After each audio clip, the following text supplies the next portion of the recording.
Hello guys, so napansin ko lang sa mga solo player kagaya ko.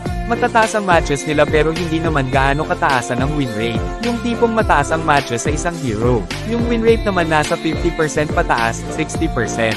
Yung iba nga nasa 40% pa. Which is nakakahiya lang kasi madalas sila yung madidiscriminate. Pero sila yung literal na sinasaluduhan ko. Ito na lang ang isipin nyo sa isang solo player. Para kang isang sundalo na pupunta sa isang gyera na hindi mo alam kung mananalo pa.